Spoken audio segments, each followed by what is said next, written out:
Hello mga kaguro. Hello po, kumusta? Good evening sa inyong lahat mga kaguro.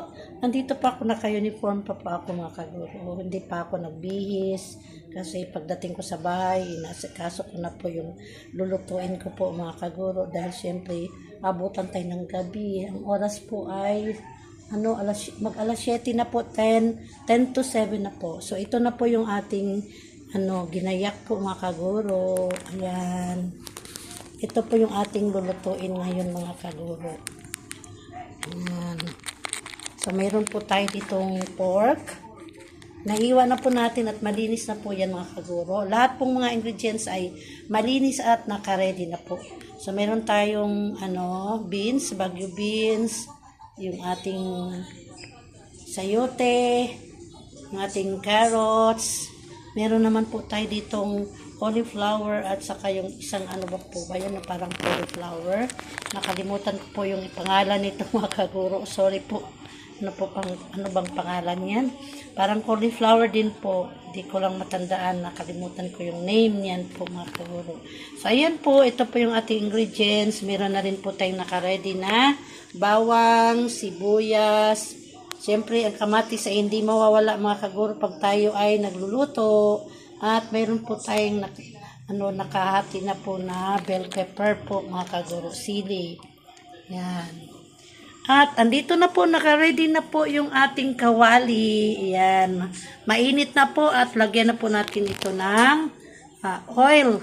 Pero bago natin lagyan ng oil mga kaguro ay lalagyan natin ng kaunting butter. Walang po tayo mga kaguro ng butter sa ref. Aking asawa, kaupo nanood ng TV. Yung aking mga dala mga kaguro galing sa school. Yan, merong inuman ko. Itong bag nilalagyan ng baon ko. Ito po ay bigay ng isang parent, pahabol po ng Valentine's. At yan po yung ating bag. Yan, nilapag ko lang dyan mga kaguro. At kunin natin ang butter. Saan ba yung butter mga kaguro? Magulong po itong ref ko. Hindi ko pa naayos. Basta nilalagay ko lang po yung dapat lagay dyan. Ang ating butter ay andito. Dito ba? Ito po ba yun? Teka lang po. Tingnan mo yung sibuyas. Ang dami ko na pong sibuyas na tumutubo na po. Parang gusto kong itanim. Gusto ko pong ng paso na tatanim yan kahit mga limang ganito lang po natin itanim. Marami po talaga, halos lahat ng sibuyas ko na tumutubo na po. So ito na po yung ating butter, yung ating dairy cream. So patayin po muna natin mga kaguro dahil mainit na po. Mama, meron ka ni papel? Ay, si Tantan po mga kaguro. Oh, ano sabihin? Gabi na. Hello mga kaguro. Oh, ano sabihin? Ay, Magandang teka, gabi. nagtingting na yung ating ref. Kasi nakabukas siya. Sara muna natin. Like and subscribe this video. Like and subscribe. Oh, magandang gabi muna sa mga Magandang kaguro. Tumingin sa kamera.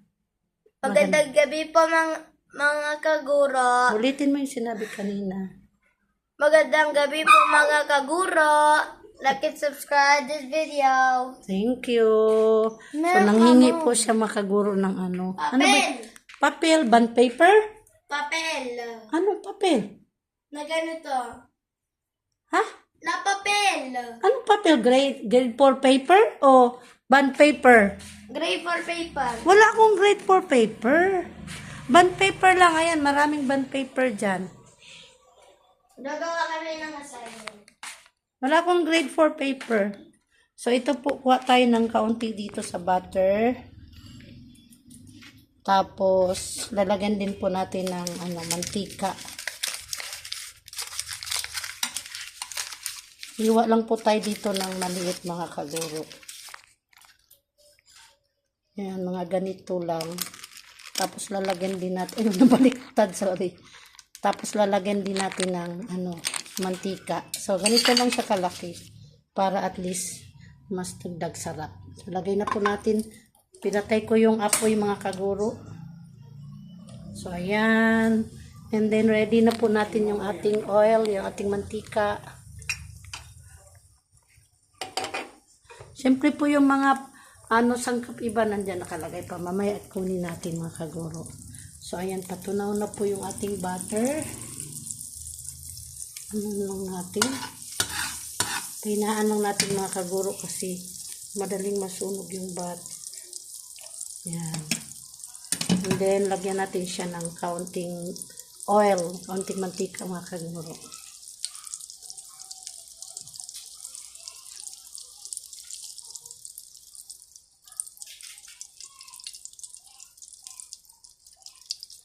Pwede na siguro yan. So, ayan na. Antayin lang natin na uminit mga kaguro. Tapos, igisa na po natin syempre yung ating bawang, sibuyas, at kamatis. Siguro po, magtataka kayo, ano ba ito si Ma'am Eva? Sa luto niya na hindi dapat lagyan ng kamatis ay nilalagyan. Sorry po mga kaguro. Kasi, yun po talaga yung ko. Pag nagluto ako ay meron present lagi yung ating kamatis. So, lagay na po natin mga kaguro yung ating bawang.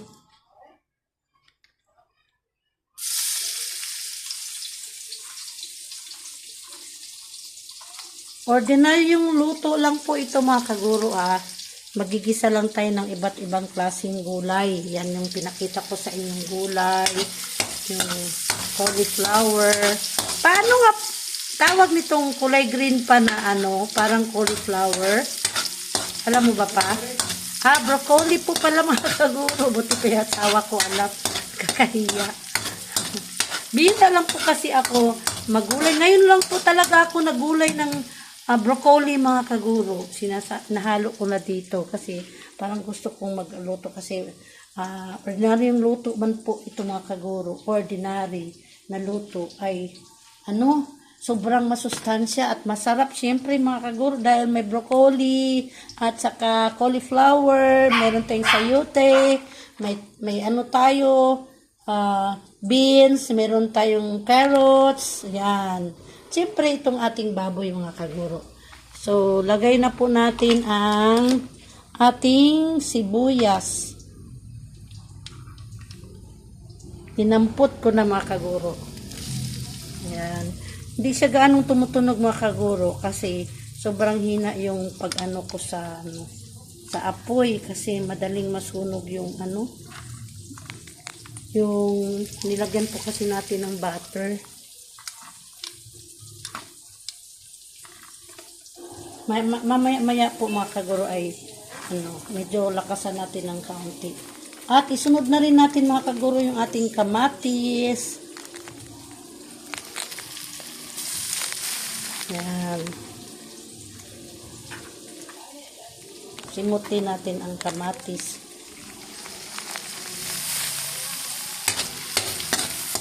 Malinis ang ating kamay mga kaguro kasi bago ako sabon ako ng kamay kasi siyempre galing sa school, hipo sa mga notebooks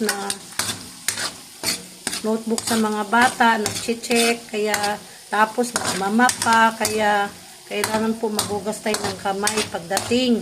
Pero pagkatapos ako namang naglinis doon mga kaguro, ay naglagay po tayo ng alcohol. Yan, reminder po mga kaguro, laging gagamit ng alcohol para pampatay ng virus, ng germs.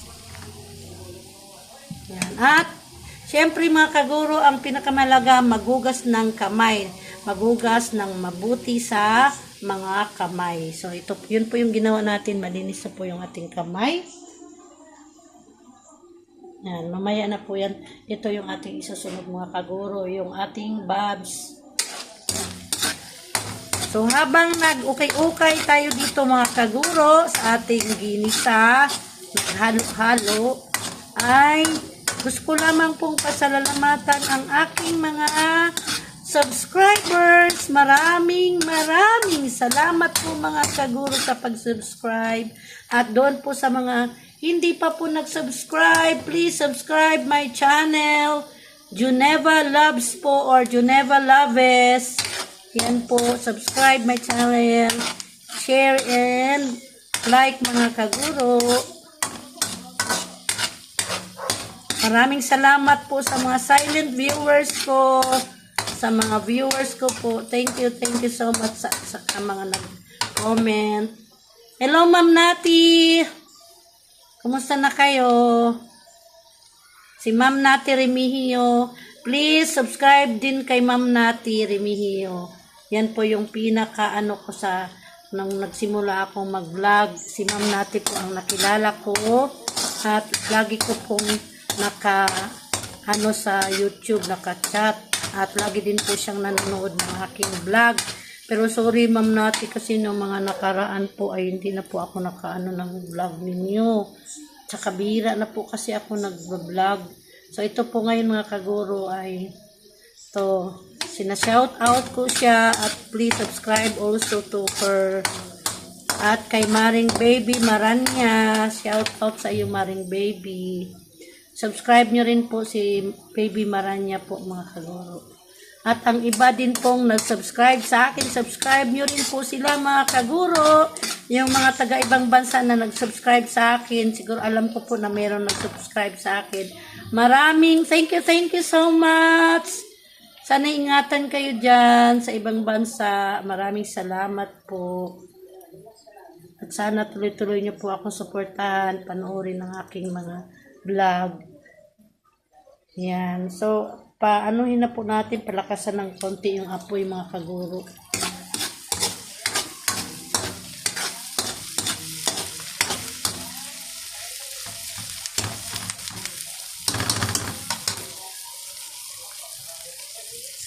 Yan. So, lagay na po natin yung ating baboy mga kaguro. I-ano lang natin kasi medyo may katas.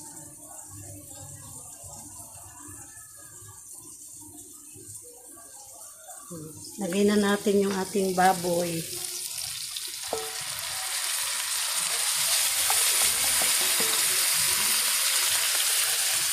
Yan. Lagay lang natin dyan.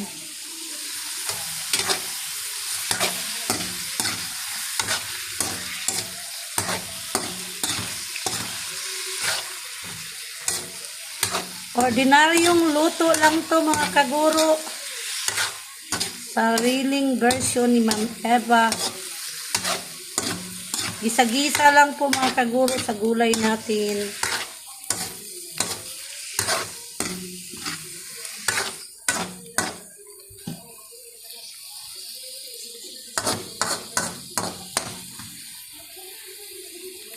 So maya-maya po pag lalagyan natin ng konting timpla, yung liquid seasoning, konting asin mga kaguro.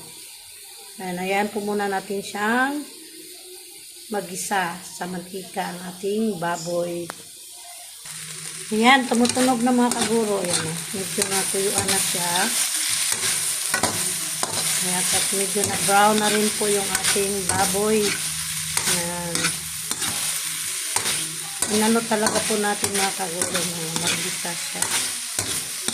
Tapos, lagyan na natin siya ng liquid seasoning.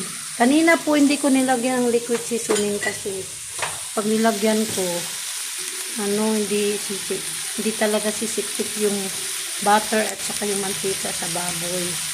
Kaya hinayaan ko munang magganyan siya. Ako lalagyan ng liquid seasoning.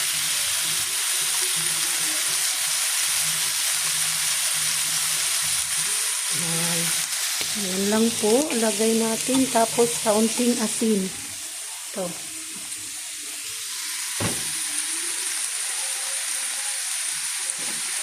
Mga isang kutsara po muna ng siguro ito. Para dalawa na, para magkaroon siya ng timpla. Ayan. Pero timpla doon, na rin po siya. Kasi nilagyan na natin ng liquid. Lagyan din natin ng konting asin. Pero hindi pa po final yung asin mga kaguro. Lagyan pa natin mamaya. Konti lang po. Kasi baka aalat naman. At dahil siyempre hindi rin po mawala ang magic sarap mga kaguro. So, lagyan natin ng magic sarap. Ito ang ating magic sarap. Naka ano po siya. May maliit na kutsara din po. Mahirap kunin po eh. Kasi hindi siya nadadala. Yan. Saglit lamang po ha. Kukuha lang po ako ng magic sarap ng kutsarang maliit dito. Yan. Dumating yung kapatid ko, mga kaguro, yung bunso namin. Lagyan natin ng konting toyo. Konti naman po. Pampa ang kulay. Yan.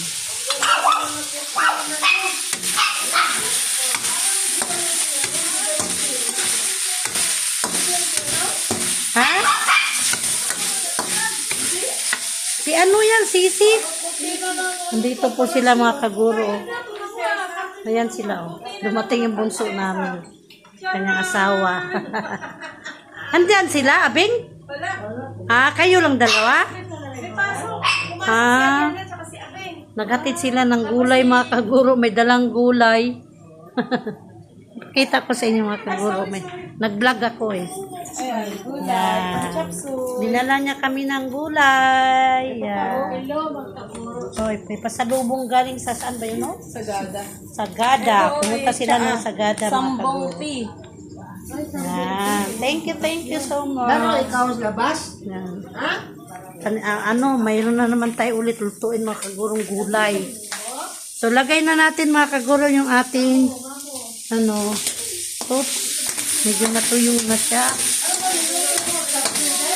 Igisa na natin yung hindi to sapsoy, lang, gisa-gisa. Ha? Bless! Sorry!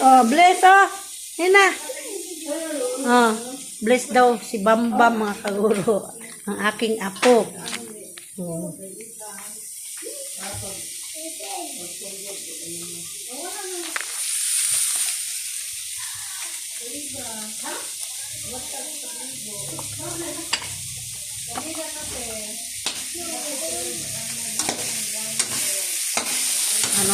Tunog ng mga kaguro.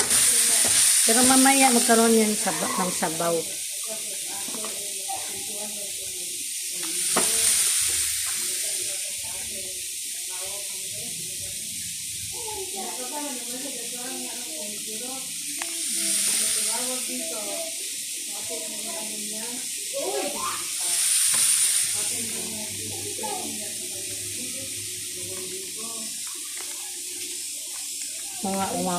Mga kaguro yung pinag-usapan nila yung nangyari kanina mga kaguro.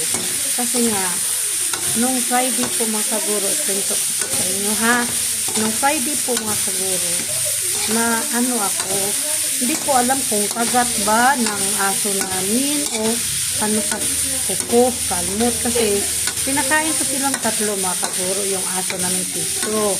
Tapos ngayon, nung pagpakain ako, parang naglaro kasi sila. Pag parang naramdaman ko may masakit sa may paa ko. Nakakita ko na lang may dugo na siya, may sugat na. Hindi ko alam kung ngipin ng aso namin yun o kuko. Ginamot ko lang po, inugasan ko ng sabon. Tapos ngayon mga kaguro, ngayong Monday, pumasok ko.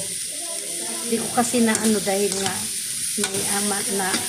may nakawang kasi ng cellphone yung anak ko.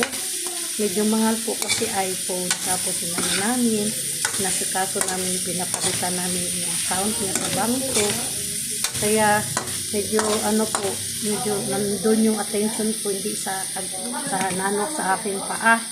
So ngayon naman nung pagpasok ko, napapansin lagi kong inaano ng betadine kasi napapansin ko parang kumikirot, yung sumasakit na kaguro. Tapos pagdating ko sa school, narinig ko yung inaanak ko na kasamahan kong guro, nag-usap sila, nagkwento siya na nakagat po yung asawa niya ng pusa. Tapos yun, pinagkwentuhan nila hanggang sa pinagkwentuhan din nila sa mga mangyayari sa mga nakagat pag hindi nagpa-infection. So, natakot ako mga kaguro, bigla akong ninervyos kasi nga hindi ako nagpa-injection. Hinugasan ko lang, ginagamot ko lang dahil naalaga namin at saka ano po yun, kumpleto po yun sa bakuna at saka injection yung aming aso, yung tatlo namin sweet. So, pero kanina po mga karugo, bigla akong ninervous, natakot ako. Kaya, napura ko nga yung samahan kong teacher na inaanak ko din. Nasamahan ako magpa-anti-rabies ako, magpa-injection ako. Kaya pumunta kami kaagad, nagpaalam ako sa principal. Thank you pala, Ma'am Hazel Arellano. Thank you so much sa pagpayag mo, Marie Hazel Arellano, ang aming mga principal na mabait. Salamat po sa pagpayag. Tiniyagan po niya ako. Inaano niya kaagad ako na pumunta na daw po mga kaguro. Kaya pinaalam ko rin yung aking kasamang teacher na sasama ko po. Kaya ayun. Pumunta kami. Tapos ngayon, nanghiram. Kasi wala po akong dalang pera. 500 lang po. Kasi hindi ko naman expected na bigla akong magpa-injection ng anti-rabies. Ngayon, 500 lang yun nasa pitaka ko. Tapos, kailangan may 1,000 po, mga kaguro. Kaya ginawa ko, pinapakuha ko yung pera ko dito sa bahay. Tumawag ako sa ate ko, pinatid ko sa bayaw ko.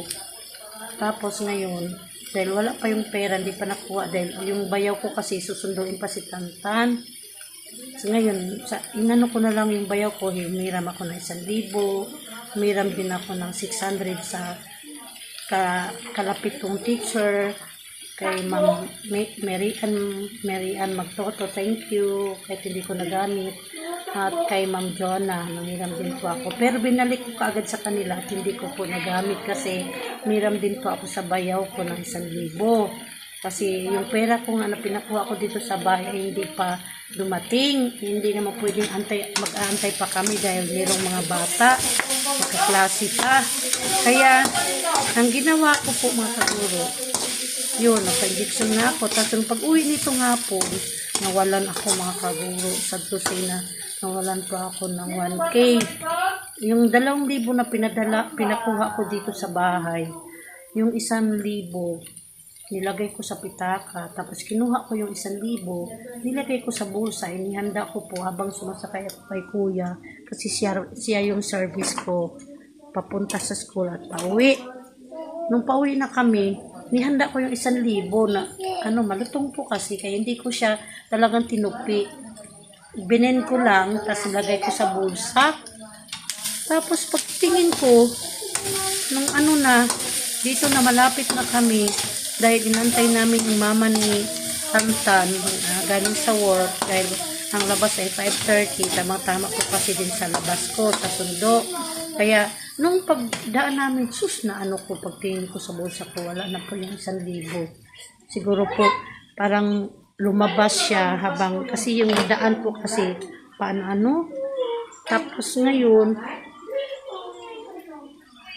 Tapos ngayon mga kaguro, ayan po, nilagay na natin yung ating cauliflower at saka ngayon po mga kaguro, pagtingin ko, wala na yung 1,000 ko. Siguro lumabas sa bulsa dahil malutong nga habang ang paghanda dahil malubak nga din ako. Lumabas siguro yung 1,000, hindi ko namalayan. Nilipad po siguro mga kaguro. Ay, sayang po. Pero sa isip ko naman, siguro, inano ako sa Panginoon na kunin ko, ilapit ko sa bulsa dahil may taong nakalaan doon mga kaguro na makakita sa 1,000 ko. So, pinagdasal ko na lang po mga kaguro na sana yung makadampot sa aking 1,000 ay yung taong higit na nangangailangan ng pera mga kaguro. Yun ang pinagdasal ko.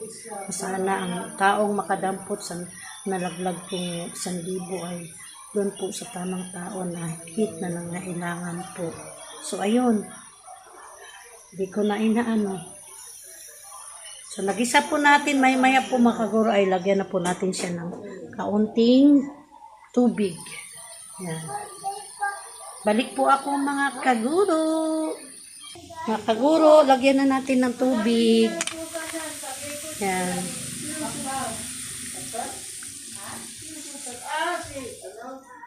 Mama ni Diyosa. Si Maring Susan. nakabitaw yan, pagkabakbo ipukuan, mut-mut ka talaga niya. So medyo dagdagan natin ng kaunting sabaw mga kaguro kasi dapat pantay dito sa ating gulay.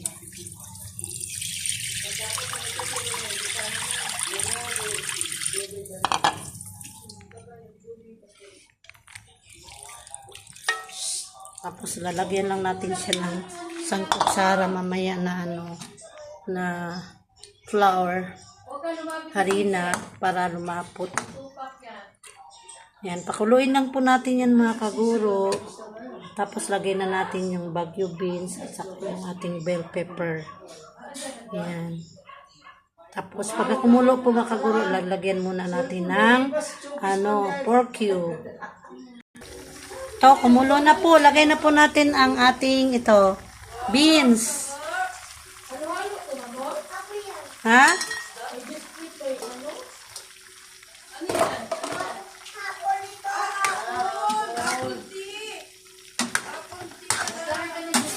Papa, Ano po? ano pangalan kaya yung...